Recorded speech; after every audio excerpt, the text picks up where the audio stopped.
as I joined in, you're like, "It's America." All right. I'm sorry. I forget how annoyingly loud and harsh my voice is. It's okay. So we are your unauthorized source for fantasy information, fantasy entertainment. It always takes you way too long to like get it. It's always the same thing too. It's always the same thing. Yeah. You don't know how long it took. So when AJ and I used to do it, I used to always, we would do it.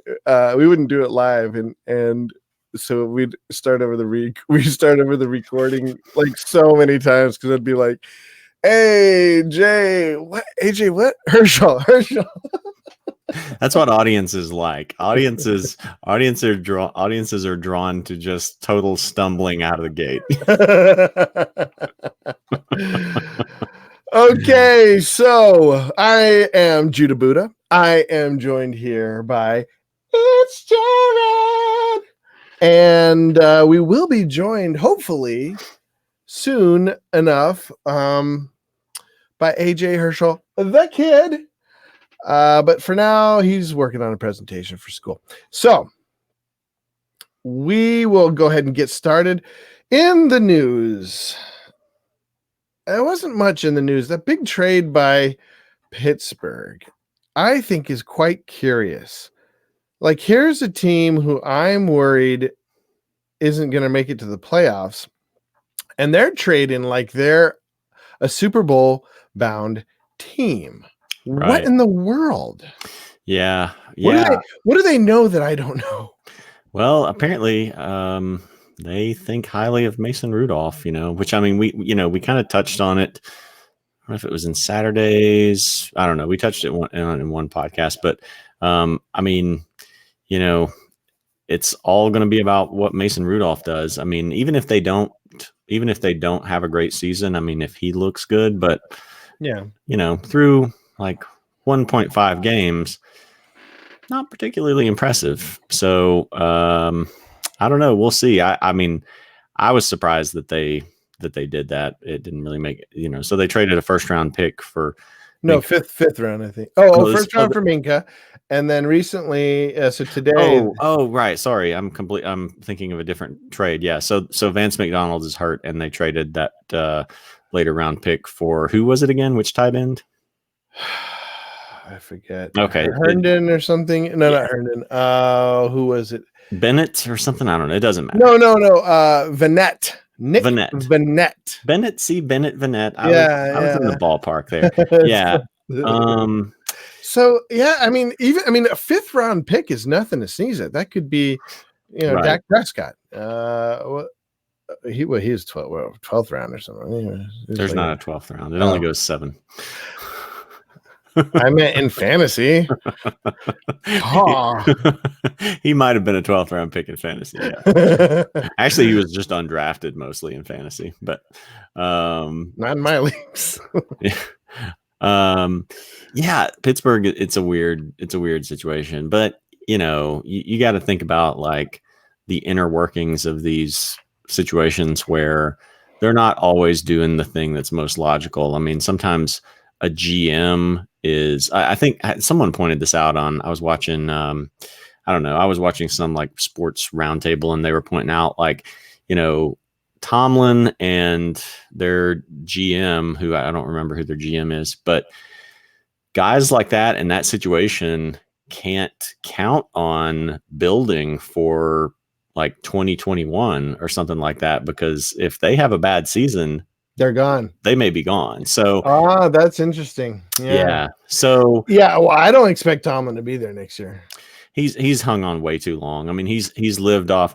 He's like Tomlin is basically the Eli Manning of coaches. Like, he's living off of a Super Bowl from way back when. He should have been gone a long time ago. Yeah, it's weird that they've hung on to him this long. But it's like any other industry, any other aspect of our relational world, man, is like we can look at it from the outside, but when you're in it, like, who knows, dude? What if that's like the GM's best friend, or it's probably not, but you know Yeah. how it is. Like, there's Right. interpersonal ties and things that go on that we can't account for looking at stats and from the outside. Right. Yeah. And you see, one thing I've noticed, especially like with the Falcons, is that like, the Falcons used to have Rich McKay as their GM, and he wasn't like, he was great in Tampa Bay, but it just, wasn't happening this time. He just, lightning struck in Tampa Bay, but didn't happen with the Falcons. But, I guess he was buddies with Arthur Blank. And so Arthur Blank promoted him to some upper level position. And then, basically just sort of a namesake position, and then brought Thomas Dimitroff in as GM. Thomas Dimitroff hasn't done a particularly great job, but he's stuck around, whereas Mike Smith got fired. Dan Quinn probably gets fired this year. The Falcons are playing really sloppy. So I've always had a theory that a lot of the reason that GMs seem to stick around longer than coaches is because there's more of a personal relationship there, where they're sitting up in the box with the owner and becoming buddies, and whereas the coach is just more disconnected, this guy down on the field. So it does play a role. I mean, it has to. This is a relational world. Like, we don't get by on just we're not machines. We don't just. I might be a little bit. You're more than I am. I'll admit. I'm more than most people. You're like on the other side of the spectrum from me. You once called me data, so that kind and like, I'm not offended. Like, it's a fairly accurate, So how could I be worried that you'd be offended? Right. My emotions chip was not in. Right. Oh man, I feel bad. All right, well, let's get started. Let's go ahead and talk about. I mean, is there any other news that we need to cover? I don't remember anything like in terms of. And Njoku's going to have wrist surgery. He's out probably for a long time. Yeah. Vanette is going with the Steelers. Ramsey's sick. McDonald probably won't be out too long. So the big thing, if we're talking injuries, is Saquon. Right. We should probably talk about Saquon, and we should probably talk about the New York. Did you lose Giants. A bet? Whose number am I wearing? I'm not even wearing a number. Okay. So the New York Giants have become a totally different team. Mm-hmm. Not only did they gain, what do they call him? Dimes? Danny Dimes. Danny Dimes. Yeah. Danny Dimes Jones. Yeah. Who the best description of him that I ever heard is he looks like the actor who would play Eli in a film about Peyton Manning's life. I'm like, that is the greatest and most accurate analysis ever. The actor who would play Eli in a film about Peyton Manning's life. That's perfect. That is perfect. So he came in and he did okay job. Now, he was very good. Yeah, here's the thing: is I was very high on him at the beginning of the year. Because he fits the Judah narrative, the underdog who comes in against everybody's woe predictions, comes in and does well. When I watched him play, I didn't see what I expected to see, which was. And maybe it was just the nervousness of being in his first NFL, regular season game. But there's a little bit of gumpiness that I didn't expect to be there. Define gumpiness. When you play Eli Manning in a Manning brother movie, it's just he just has that like. You're talking about the way he his. Actual play, or just his demeanor on the field? Well, both, but he's a little more clumsy. He's a little more reckless than I expected. So he's like you said it earlier. He's like Josh Oh, Josh Allen. Josh Allen light.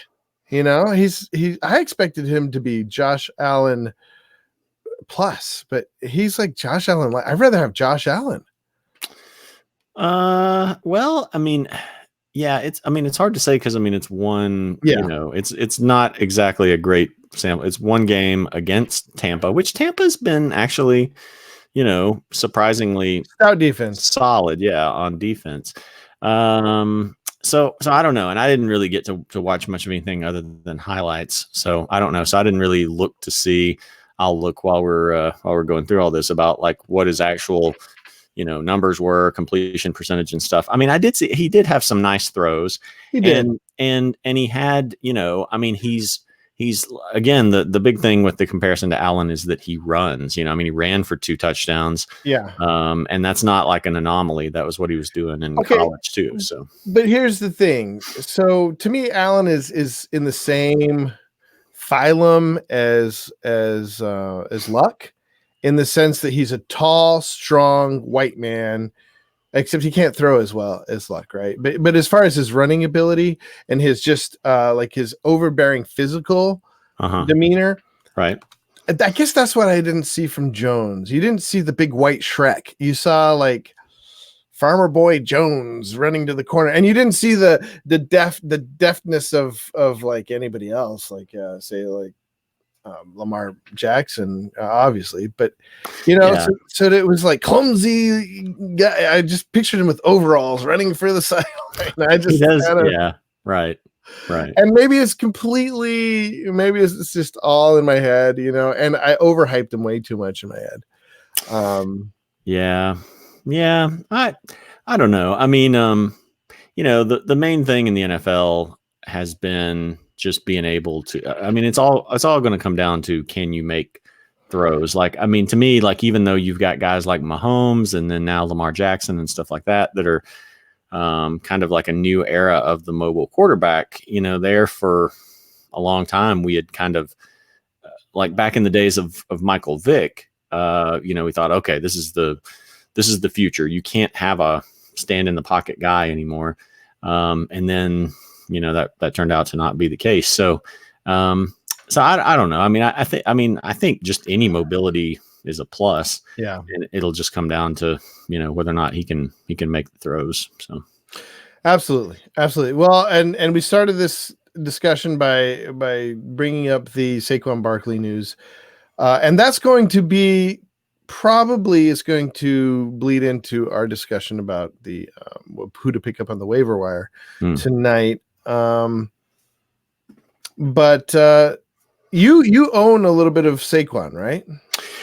Just one. I just have him in one league, one of my 17 leagues.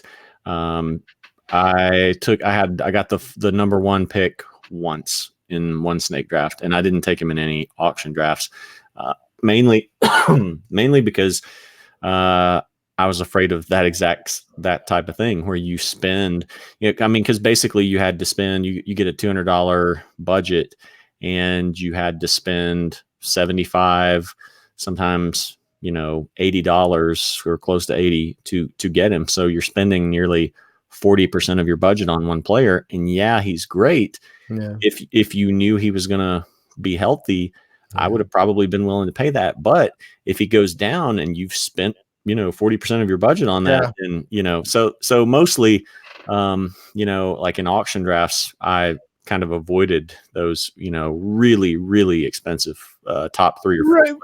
Because there's no arbitrage advantage there. Like you basically getting him, you're getting him at the highest price. Like, he was going for like almost $70 in a lot of the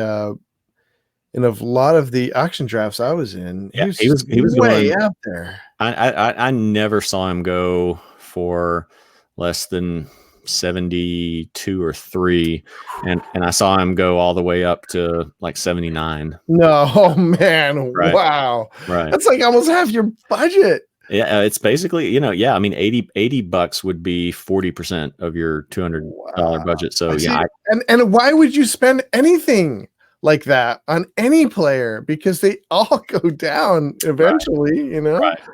Yeah. Normally, like I normally cap it at like 50, like high 50s, like 57 is 58. That's about as much as I'll go. Mm. Well, so the fantasy implications, I think, are huge for those that picked him up, especially that are own him in a lot of leagues. Mm-hmm. If it's an important league to you, because that's there goes 20 points a game. Yeah. Yeah. And who are we looking at on the waiver wire? Well, we'll talk about it. But how does this affect the rest of the team as far as the combination of him going out and Jones coming in? What does this do for the team fantasy wise? Well, I think the guys that I had to look to see who was the Giants backup, because when he first went down, I'm like, gosh, I don't even know who it is. So it's Wayne Gallman, who's kind of been there for a while.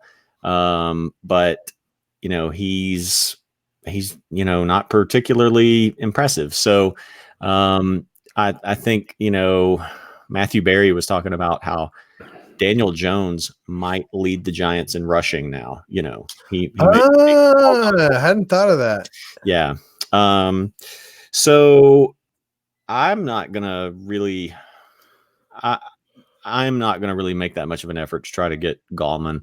I might try to pick him up in a couple of leagues, but this was another one of the reasons I think I talked about this in one of our earlier podcasts of why I liked Ezekiel Elliott is because he had a clear handcuff in Tony Pollard, and it was someone that we had at least seen do well in preseason. And then he got actually, I think, like 13 carries and had 100 yards against this week, right? Yeah, Dolphins, right. Again, it was the Dolphins, but still. So you've got a clear handcuff, and it's a guy that can come in and at least, he's not going to replace that production, but he can at least be solid. Right. Whereas with somebody like Saquon or even, Christian McCaffrey, who I own in the league, it's like, who's the next guy up? So the other thing too with Gallman that a couple people pointed out is, sure, maybe he's the guy, but maybe they signed CJ Anderson. There's not, I have it on good information that even though he met with Houston today, CJ Anderson. Yeah. I heard from, it was Sigmund Bloom and Sissel and what's his name? Bloom and Cecil were talking about this situation, and I can't remember his name, but anyways, he works with he's very close to from the time that Anderson was down with because he talks on the radio and stuff down there with the with Denver, with the Denver Broncos, and so he was one of the first guys who really touted CJ Anderson, and he was a personal friend of him. He said that he heard, that and he wink nod that Anderson will be playing there. So I don't know, take that with a grain of salt, but it would make sense. Yeah. I have to take care of one little thing real quick. 2 minutes, if you can take on. It's a shame AJ's not here, otherwise you guys could just riff, but if you can do some sort of monologue for just a couple of minutes, I'll be right back. Okay, sorry, just real life things. Yeah. Sometimes briefly interrupt my. Yeah. Go ahead. So what am I going to riff about for those of you who are watching? I think I want to take this moment to talk about the importance. I think this has been something that I've learned going through the years as in my growth. Let's see here.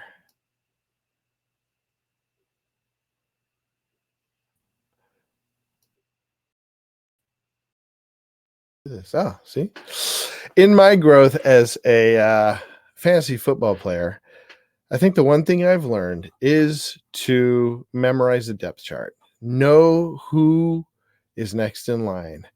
Think about because I think this is what I want to talk with Jared in this next segment as we talk about the waiver wire is who do you pick up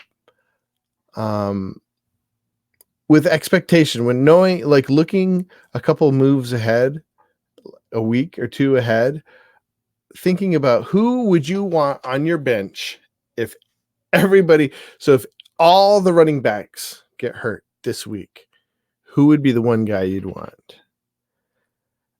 And just go out and get that guy, put him on your bench that Saturday. And so what? You waste a bench spot if nothing happens. You drop him, pick somebody else up on Tuesday, you know? So lately I've been looking at a couple of names. Being a Devontae Freeman owner, and I'll talk to Jared about this. Oh, there he is. How do I go back? Oh, there we go. There we go. Hey, I was just riffing a little bit about knowing. One thing that I've come to learn is knowing depth charts can be really valuable. And in particular, lately, I've been focused on like going and looking at who some of these second or third string running backs are, looking at Brian Hill, looking at what's his name? CJ Procise, looking at someone like Bryce Love for Washington. Just saying, like, because that these, especially in this day and age, it seems like every running back, starting running back, gets hurt at least one time during the year, and sometimes multiple running backs to where you get to the third running back. Right. Yeah. It amazes me that those guys don't get hurt more. Yeah. I mean, running backs that are just taking hits to the legs, so often. I'm always shocked that they don't get hurt more often. Well, and it can, for fantasy, it can be quite valuable. Like like someone like Raheem Mostert. Nobody knew who he was last year, but if you looked at the depth chart and went back and looked at some people like Waldman do college video on them, just to kind of talk about what they saw about them and just kind of get a sense of what kind of running back they are, if they're worth picking up or not, Yeah. Because like Gallman is somebody that he's not worth picking up. No. And everybody has known it for a long time. Right. Yeah. That's, like I said, that's why, like, there were certain running back situations that I just felt better about. Dallas. Let's talk about that. Like, so Dallas is number one, I'd say, because so while you were gone, I talked about how if I feel like sometimes you have to come to the weekend and think, if every single starting running back went down this weekend, who would I want to have? Yeah. And just go out and get that back up. And lately I've been trying to do that here and there with some wide receivers. That's why I have a lot of Mecole Hardman, because I just wanted to have him. He seems like a fast, explosive, talented young guy, Yeah. Yeah. Well, he and Demarcus Robinson both in Kansas City, I mean, they've just stepped right in for Tyreek Hill, and Robinson has surprised me. I didn't think he would be. I mean, we've seen him play. He's never been this good. Yeah. Yeah. But back to running backs. So Dallas, absolutely. I would say number 2 would be Minnesota. Oh, yeah, that's what I was going to say. Yeah. Yeah, Madison in Minnesota. Alexander Madison? Yeah. I mean, he even, like, just kind of like the same thing with Pollard. Like, Madison had a pretty good game Sunday because he got a lot of the garbage time runs because they were beating the Raiders so bad. So, both of those guys, that I would say those are 1, 2.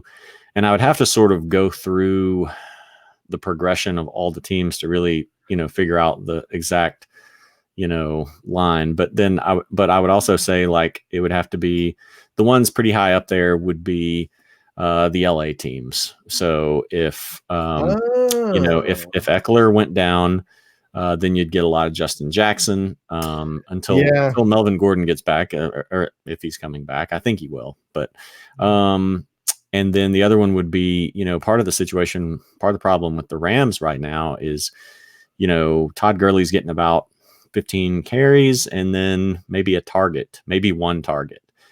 So 2 out of the 3 games, I think he's had 1 target. In week 2, he had 4, I think.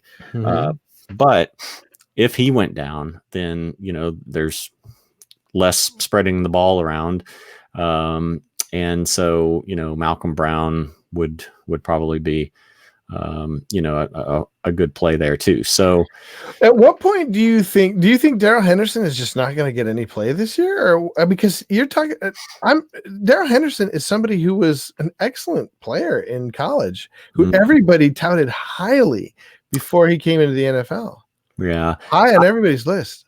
Right. Yeah. And people thought, people went into week 1 thinking that he was probably going to be the backup, or that it was going to be mostly Gurley doing all the, the carries. And then, that Henderson might be, getting, 10 touches a game or so. And that turned out to completely be false. So, well, whoever it was that did that, they didn't realize that Rams never play their starters or people that they want to be heavily in the game. They never play him in the preseason. And yeah. And he got lots of play in the preseason. Yeah. Somebody pointed that out too. They haven't done anything with Malcolm Brown. So he might be the guy, he might be the backup. And that turned out to be true. So, yeah. So the one that's intriguing to me, Leonard Fournette, he's got 2 heavy hitters behind him that not many people know about. Let me see if I can find who it is, but these guys are both guys that come into the league they're both like Leonard Fournette in the sense that they're large men who have speed. Yeah, well, and he's constantly injured too. So last year it was hamstring injuries that cost him several games. He killed me in a couple of leagues last year. And then the year before, I think he missed 1 or 2 games. I think 2 games, his rookie year. So, and that was someone who, I actually picked his backup up temporarily. Raquel Armstead? I think Armstead, yeah. But, there's a lot of guys, but it's really just tough to keep them on your roster permanently when you've got all these, good players. If you're in a 10-team league, I've just got there's guys out there on the wire that, I've got a couple of leagues where there are good receivers out there. And where am I going to put them? So, but I think it's important to familiarize ourselves because since Leonard Fournette, there's just a high probability that he's going to be out. Yeah. Raquel Armstead and Devin Ozigbo are guys that were in college. I went back and looked at Waldman's tape on them, and both of them hit the hole hard, and these are big guys, they're not lumbering oafs. They're quick, big guys who now they're not shifty or don't particularly have great vision, but when they find a hole, they hit it hard, much like Leonard Fournette. Yeah. So I think it's just somebody to keep in mind as we get deeper into the season. Right.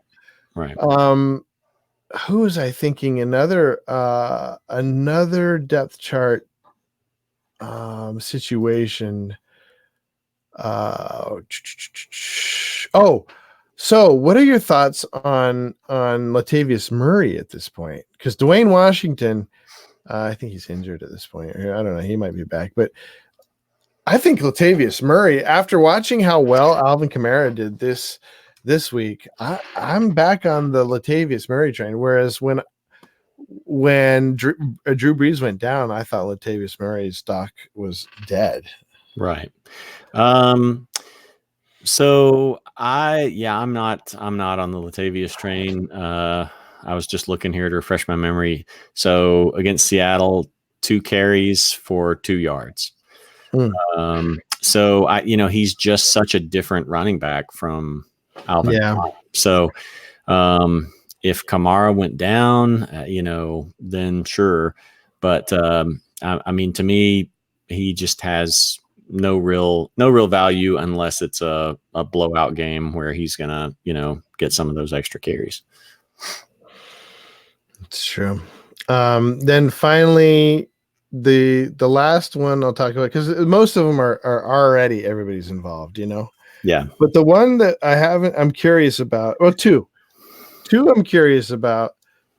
Josh Jacobs. Well, I mean, I guess that's one where everybody's involved.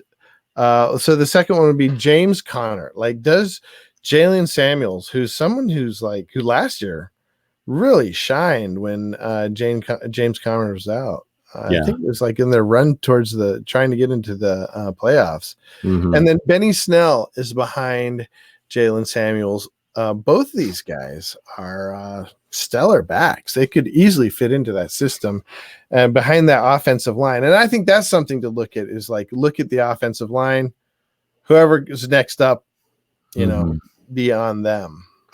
Yeah. Pittsburgh, man, I don't know. Oh yeah, so that's true. The Pittsburgh offensive line hasn't been as great as we expected this year. Yeah, well, just the whole offense, I mean, the whole offense has kind of been a mess, and I didn't worry about it after that Patriots game because I thought, Pittsburgh doesn't play as well on the road. They particularly play horribly in Foxborough. So I wasn't concerned about it. And I'm still not that worried about Juju. Like, I mean, Juju is still like, he's getting, a decent amount of targets. Really, I want him to he needs to get double-digit targets. So he's a couple off from that. But, he's posting double-digit points. He hasn't flopped. Last week he, had, I mean, he's very, it's like 85 yards and every week. And then this past week he had a touchdown. So the touchdowns weren't coming. But, apart from that, like, he was pretty consistent. So I'm still not terribly worried about him. I think they'll have some easier matchups, and, he'll start to get more time with Mason Rudolph and stuff like that. James Conner, I am starting to get more worried about. I don't know what's going to happen there. That they go home and they play Cincinnati this week. If he can't get going against Cincinnati, then I'm going to be pretty worried. I mean, so he was he could have been still a little banged up last week, right? He could have been, yeah. He had kind of tweaked his ankle, I guess, or maybe it was his knee in week 2. So, but I feel like, even though last week, Jalen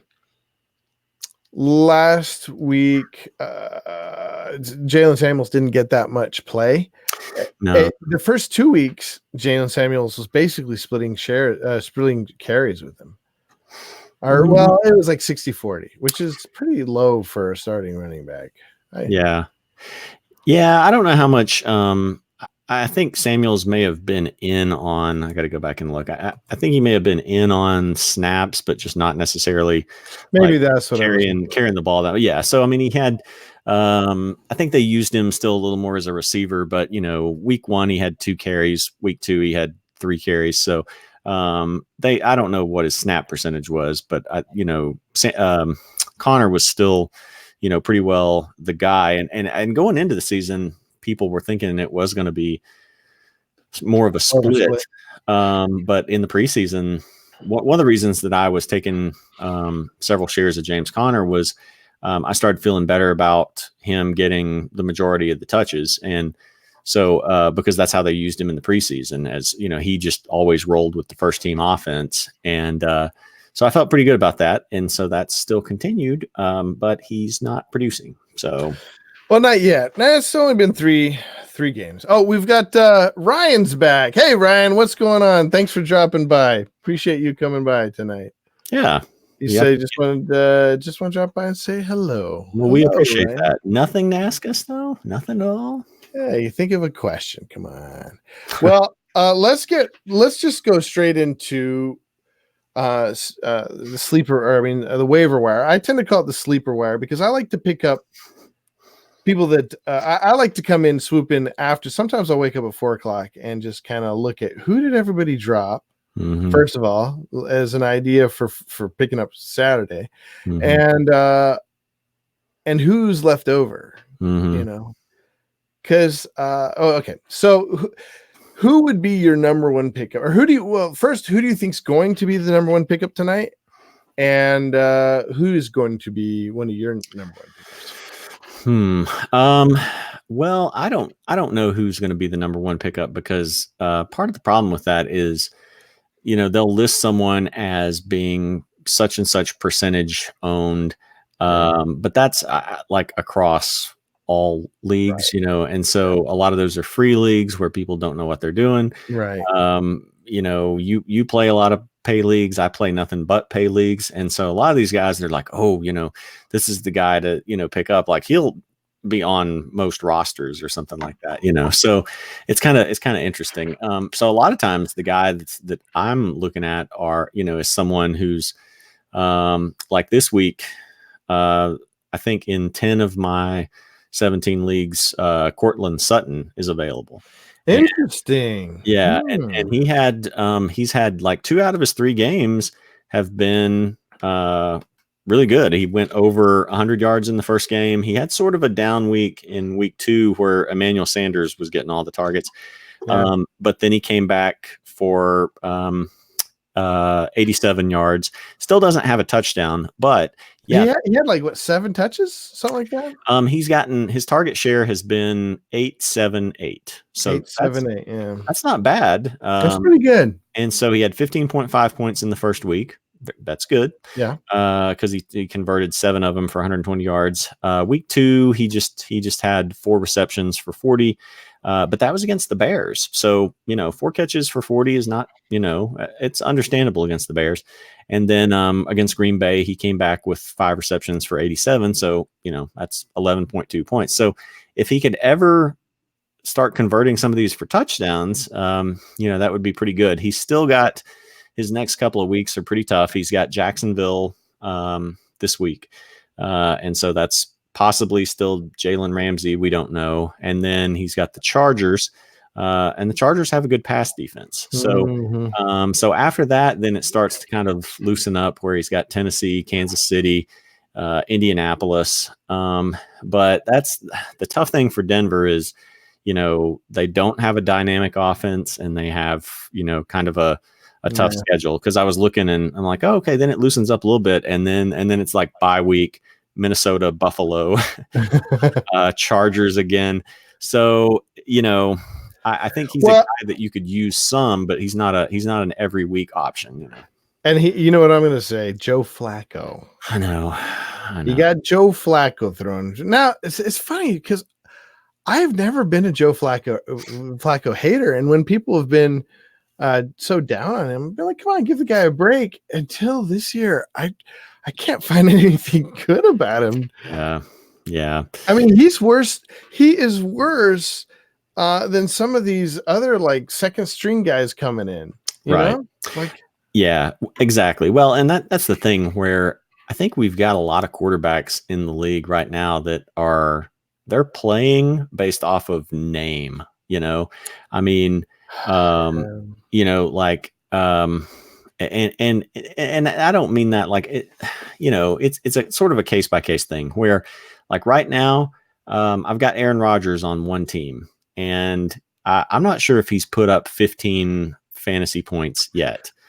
It's like 13, 14, 13, so, but I think he'll get it together. But the guys I'm talking about that are just kind of living off of a name, Joe Flacco is one of them. You could have probably traded for a different guy. John Elway probably shouldn't have expected Joe Flacco to recapture that magic that he had from that one single postseason run. Well, I think sometimes you think, you look at, like he often has a solid showing year over year. Maybe our team our coaches, Bob, I know Bob will help him, like it gets back to that relational thing. We can rehabilitate Yeah. Antonio Brown. He's just not been in the right setting. We'll get him in here and it'll go well. Hold that thought about Aaron Rodgers. I want to say something on, but before we do, Ryan says, I think I'm gonna. He said he's stuck rolling with McCoy. Did you play McCoy this week? Because if you did, you had a delicious game. Without only move I play on Disley. Mm-hmm.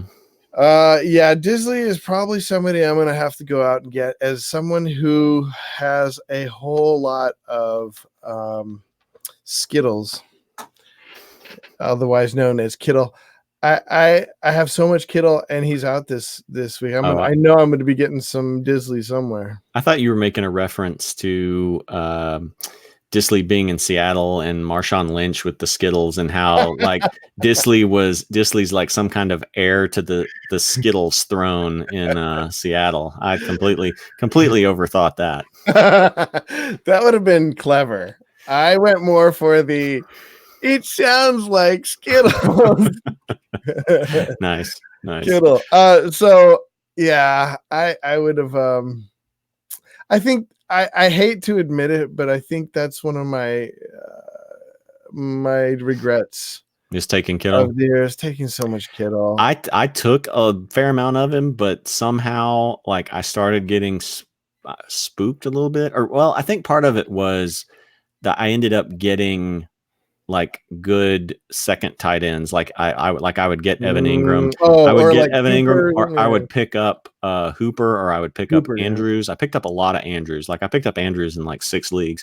And so I couldn't get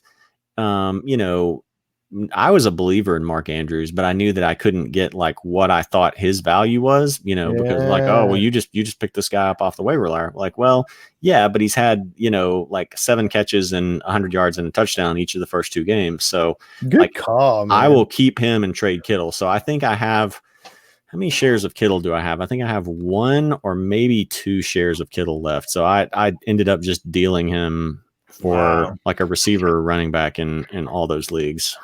Almost all of them. Nice. That's good. If you got a good running back for him. I did not. He said he didn't take our advice. I played Terrell Williams. Come on, man. We told you that's the guy you don't play. Yeah, and he got a garbage touchdown. He did. He saved your day probably. But he got the garbage touchdown, but I mean, really, he should have had like 2 catches for 20 yards, if not for forgetting that, because we told you not to play him against the Vikings and Xavier Rhodes. But who's somebody I told some people not to play. That was Nelson Aguilar, and he ended up having 2 touchdowns. Yeah. So you never. Well. In that case, I was just saying, I can't play Nelson Aguilar. I can't advise you to play Nelson Aguilar. Like he'll have the drops, but I mean, if Alshon and Jackson are out, then I think just on volume, like even though he's maybe a terrible real life wide receiver, I think you got to go with the volume. Yeah, as long as the volume and the defense they're playing against. Yeah, who's impressing the hell out of me is Terry McLaurin. Oh, in Washington. Terry! Yeah, I wish I had more of. I've got him, I think, in 2 leagues, and man, I wish I had him in a ton of leagues, because that's amazing what he's doing. I might roll out MVS at flex this week over Tyrell. I don't have a strong opinion on that. I mean, the Colts, the Colts don't really scare me against Tyrell. I think he can do okay against them. But the thing about MVS is he's playing the Eagles. So play all your backers against the Put Eagles. Your Packer wide receivers in. I think this one's Devontae Adams' breakout game too, because he's been pretty quiet for the first 3 weeks. Was gonna play McCoy. Oh yeah, I just heard a bunch of stuff that before. I've been through it before with McCoy, man. This is his MO. Mm-hmm. His ankles are made out of silly string or something. He always hurting his ankles. That's probably because he's juking so much, but he's always hurting he's always like, and it's hard since he's a veteran player and sort of a diva. He doesn't practice, when he's hurt at all. Just play him. Just play him. Unless unless you absolutely know he's out, the guy gives 100%, no matter how hurt he is. That's what I found in my years dealing with this. Is he in or out crap. He's very much an old school NFL player, just like tape it up, shoot the cortisone or Novocaine or something in there. He's gonna roll. He's gonna be hobbling around when he's 45, but he's gonna give it his all. Yeah. Absolutely. All right. But yeah, so back to who do you think is your, who do you think is going to get the most waiver wire pickups, and who? Well, I think Gallman's going to get the most waiver wire. Yeah, Gallman. Yeah. But I'm fading him like crazy. I have no desire to pick him up. You know who I think I'm going to have the most of, wherever I can find them, as long as I'll probably have to battle you for them, is Los Angeles Chargers. Are on several, and they're in our league on the waiver wire. Oh yeah, I got them in most leagues last week, and they were taken in ours. No, you dropped them in ours. I didn't. I don't think. Yeah, you dropped them in the trade. That was who you dropped. I don't even remember that. Well, that was not. That was an accident on my part. Oh yeah. I thought that's who you dropped, but so I found them on a couple leagues. I'm going to put in a huge bid on them, and by huge I mean I'll pay $10. I think they're worth it. Yeah. So the Chargers, and the harder one to do, though, I think is important to get, is the Bills. I think the Bills are, one, a better defense than the Chargers. Two, they have yet to play Miami, and they get to play them twice coming up. That's true. Twice. Yeah. You get two of those candy bars.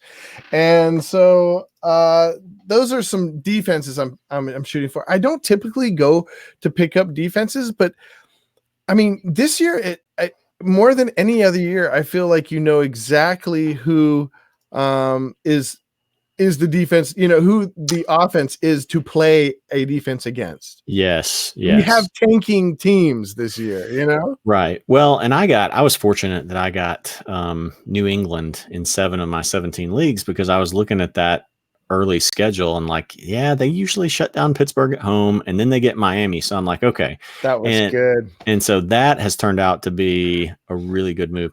And I did just check, and it was the guy I was trading with who had Los Angeles, and he dropped them. Oh, so you can thank me for them being out there, because I traded him a 2-for-1 of who did I trade him? Dak, or no, I traded him Baker and somebody else, and got Dak in return. So Baker and a nobody. It was like Ross or something. Yeah. So that was a win for me on that. Yeah. But, no, I picked up Los Angeles in a ton of leagues last week, even if I did have the Patriots, because I do typically play a week ahead on defenses. On particular defenses. Interesting. Yeah, because most of the time, people just wait. They just wait until the week of. And if you can look ahead 1 week and see this team's playing this one, I've got a spot on my bench, I'm going to go ahead and, pick them up. The thing with me, though, is I've got the Patriots defense is so good. That's a tough call for me. And, well, not only are they so good, I don't know how good they are. Their schedule is easy. They've allowed, in 3 games this season, they've allowed 5 points. Okay, we got two. Oh, wow, that's all they've allowed? Yeah. They said that they haven't allowed a touchdown since the AFC Championship game last year.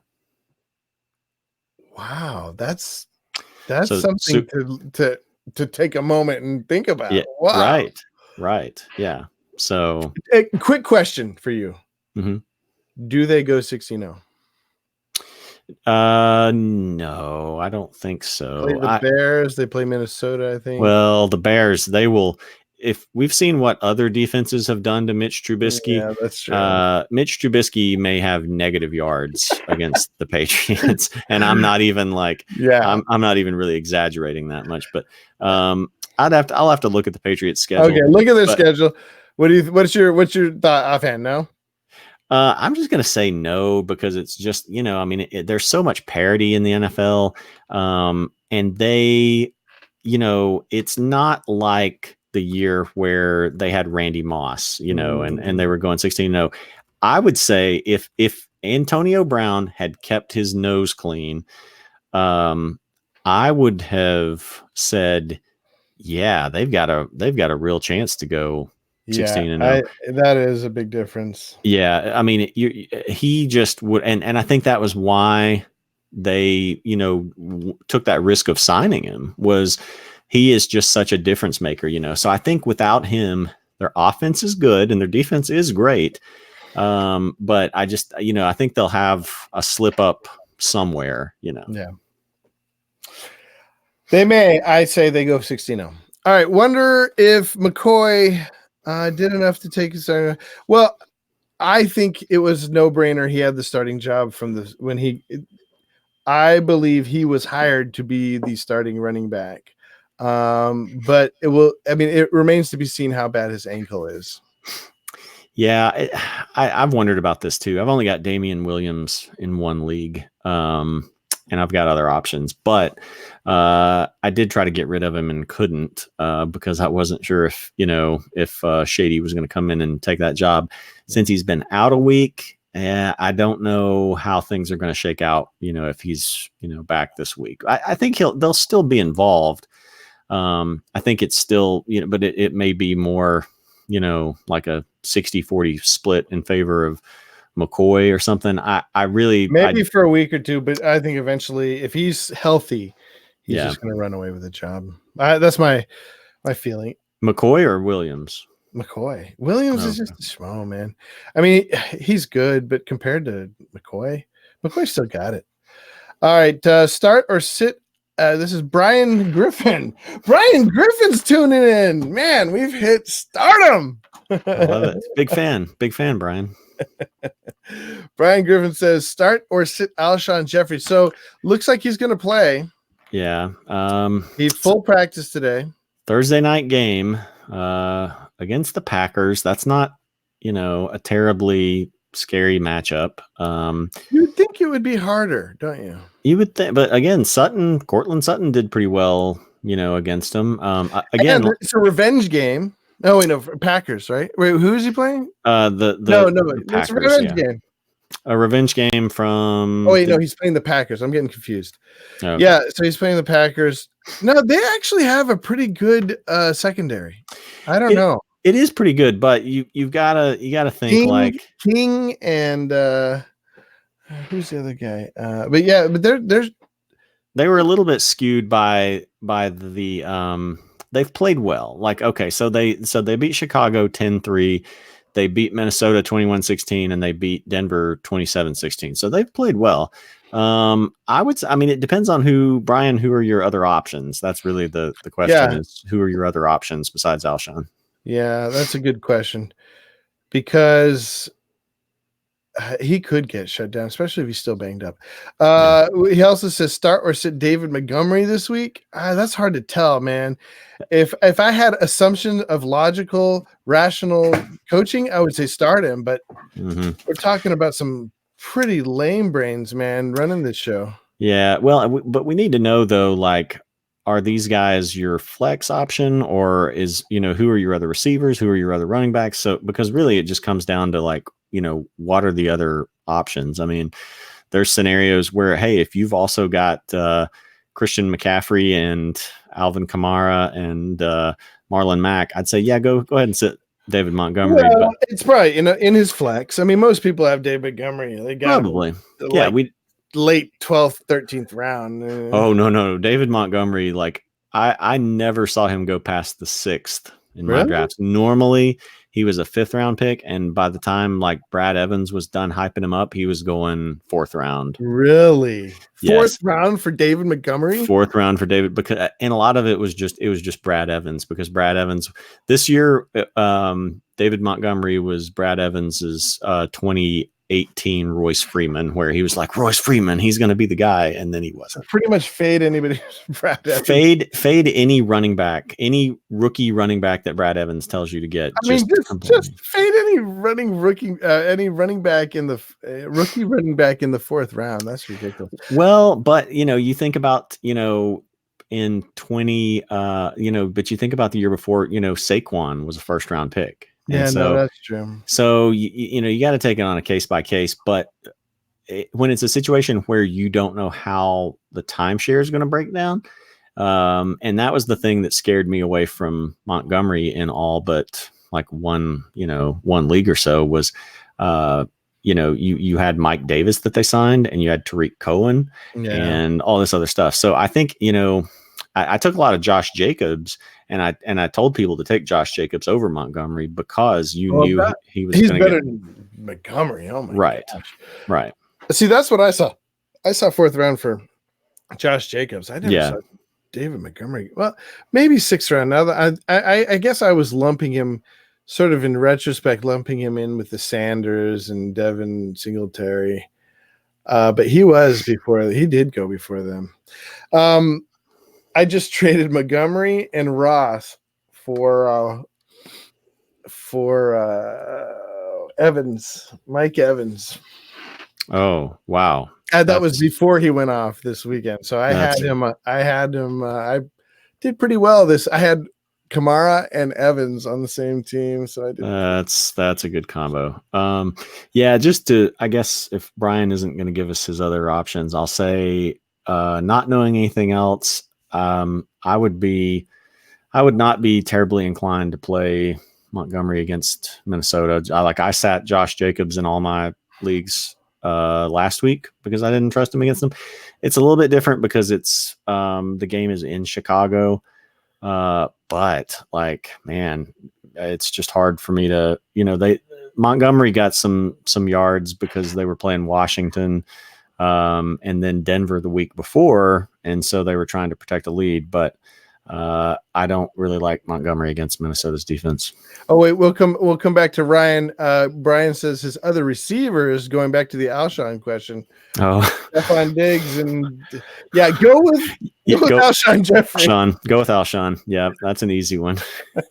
And this will then be the week that Stephon Diggs blows up. But who are they playing? We just said Chicago. Chicago. But so no, actually, this won't be the week that he blows up. So that's an easy Alshon for me as long as he plays. Yeah. All right. So Ryan said I used my 4th on Chris Carson. Oh, and flipped him for Hawkinson and Evans. Yeah, and Tyrell Williams. That's a win. That is a huge win. Yeah, I would have traded him straight up for Mike Evans, and I liked Chris Carson. And I still like Chris Carson as long as he doesn't lose his job due to fumbling. But now I never liked Chris Carson. Well, the crazy thing about it is he's never had fumbling problems, and then now he's lost. He had fumbling problems last year. He had, but it was 3 for the season, and he's had 3 in 3 games. Yeah. So I don't know. Right? People are weird. Fumbling's the worst of his problems. I mean, the least of his problems, man. No, fumbling is the worst of his problems right now. Seattle. Okay. You're right, but because that might cost him his job. He's not a great player, man. He hits the heart. He hits the whole heart. But he's a smaller dude. Yeah. Let's see. My other options for wide receiver. That's the one we just. Oh yeah. Okay. So we got to wrap things up. Thank you guys for tuning in, Brian and Ryan. You guys are the superstars for today. I hope you guys have a good night tonight on the waiver wire. I would say fade Gallman. I wouldn't. What do you say? I mean, if you really need a running back, he's going to start probably. If you need a running back, it's worth a flyer. But Field Yates says the Giants have worked out Benny Cunningham, Fozzie Whitaker, Zach Zenner. That I don't is, know. I don't know what that means, but yeah, I don't know either. If you're going to pick up a giant, I would say pick up Daniel Jones if you need a quarterback. Or again, like I start looking ahead to playoff matchups and stuff, and week 15, Daniel Jones gets the Dolphins. Yeah. So he's not going to have a game every week like he had against Tampa, but if your team is in a good position, if you're off to 3-0 already, or you don't have the best quarterback, I think you can pick up Daniel Jones and he can, get you some points. And then, you get to the playoffs and he's got the Dolphins and the Redskins. That's about as good as it gets, Yeah. And if you need a running back, if Ronald Jones is on your waiver wire, I know people hate him because he could get you 0 like he did in week 2. Mm-hmm. But I believe in his skill, and I would go out and get Ronald Jones. He is eventually going to be a good player if he is on your waiver wire. Now he's not if you're in the league with me, but I would say Ronald Jones. Do you have any good, because this guy needs a running back? He really needs a running back. I mean, if he's out there, I would say, take a chance maybe on Jamal Williams for the Packers. It's a bad matchup this week, but I picked him up in 5 of my leagues. I really need to get him in more if I've got space. But I saw this little news bit come across during the week last week where they said that they were going to try to, the Packers coach said he was going to try to even up the touches between Jamal Williams and Aaron Jones. Well, Jamal Williams actually got more touches than Aaron Jones against the Broncos.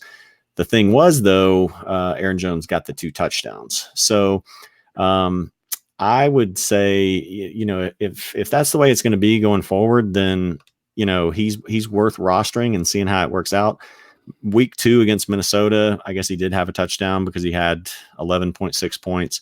And then last week he had 9.6 because he had 59 yards on 12 carries and then some receptions. So if one of those touchdowns had gone his way, then that's a much better stat line. So if you need a guy, if you have a flex need there or an RB2, like Jamal Williams is worth a shot, depending on what else is out there. Yeah, he says he has Ronald Jones. Play him. I would go out. Who would you play, Ronald Jones, or would you play Williams or Gore? He's got Gore too. I actually might play Gore. Who's Gore? Gore's playing the Patriots. So I was you laughed at me constantly last week because I was playing Frank Gore. And Frank Gore ended up with like almost 16 points. That was pretty good. That was a good call. But this week I am benching Frank Gore because he's playing the Patriots. Also, I'll tell you who I benched last week. This was as Brad Evans would say, a Team Wavos move.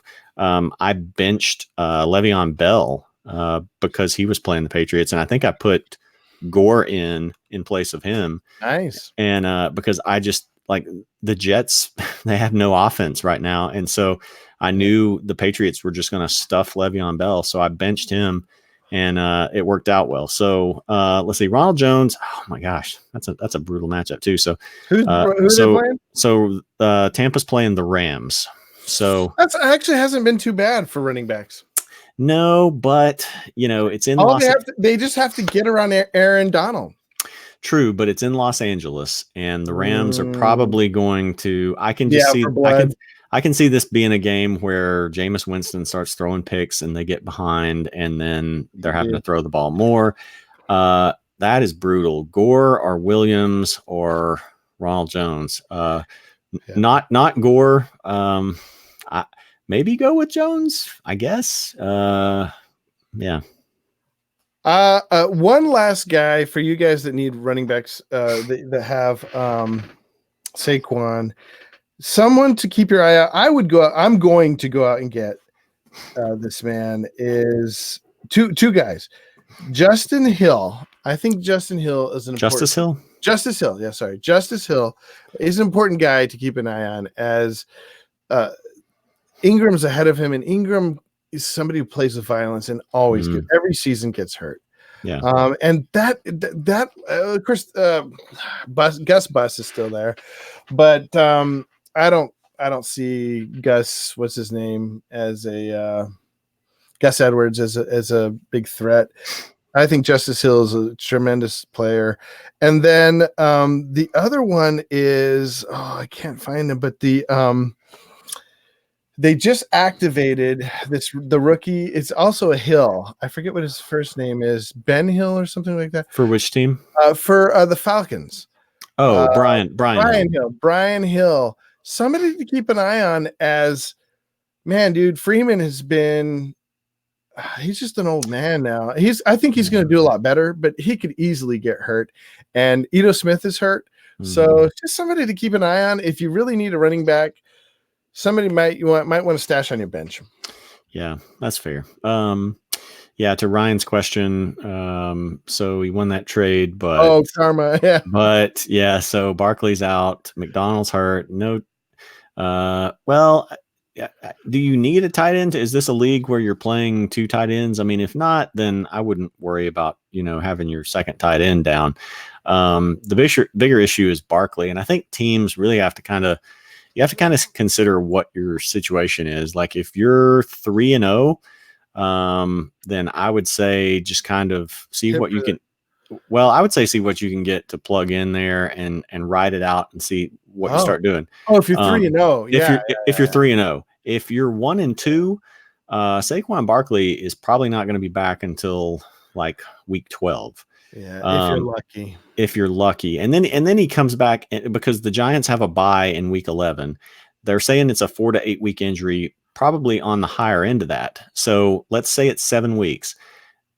Then their bye week is in week 11. And so that would be the 8th week. So they probably hold him out till then, unless he's just like some miraculous healer.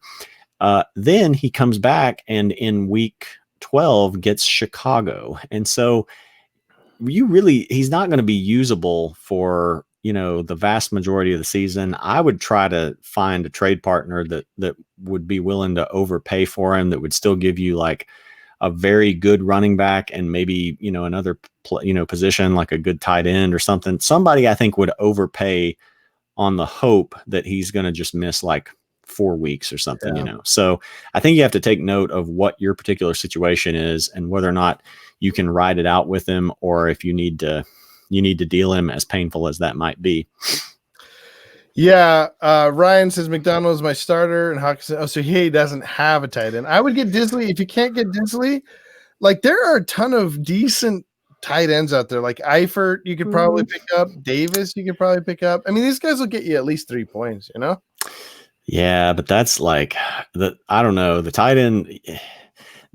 There's guys that have been good in the past, but like Eifert is just he's not doing much. A lot of these guys because in the league where I do have Kittle, it's his bye week this week. And I'm like, all right, who can I pick up? Well, Disley was already taken. And so I'm like, okay, there is virtually nothing else out here. Yeah. It's hard. Yeah. But look at the matchups. Who has, I think of all the matchups, let's see, I probably would go with, if just on my waiver wire, Disley has a pretty good one against Arizona. They're the number one. Oh, it's a great one. If Disley's out there, then I mean they are just getting destroyed by tight ends. And then Davis is playing against the New York Giants.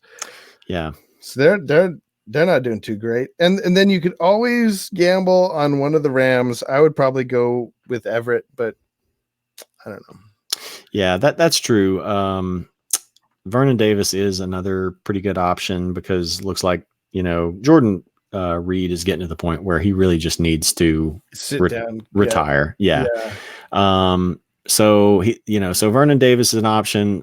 In some of my leagues, Eric Ebron is actually out there because he's, his production is so inconsistent, but you could, take a flyer on him and hope that this is a week where he gets a touchdown. So, yeah. All right. One last thing. Who's that tight end who's coming back? Not next week, but the next. I think he plays for the New York. He plays for the Herndon. Herndon. Yeah. Look at picking up Herndon. Yeah. Because he could come back with some thunder if nobody's picked him up on your waiver wire. And that's when what's their quarterback's name? Shane Darnold, or no, Darnold, yes. Darnold, yeah, yes. Not Shane, but why? I don't know. Am I having a stroke right now? Why is my brain like Sam Darnold? Sam Darnold, yeah. Sam Darnold, man, that was freaky. Now you know what it's like to be me every day. That was scary because I don't do that normally.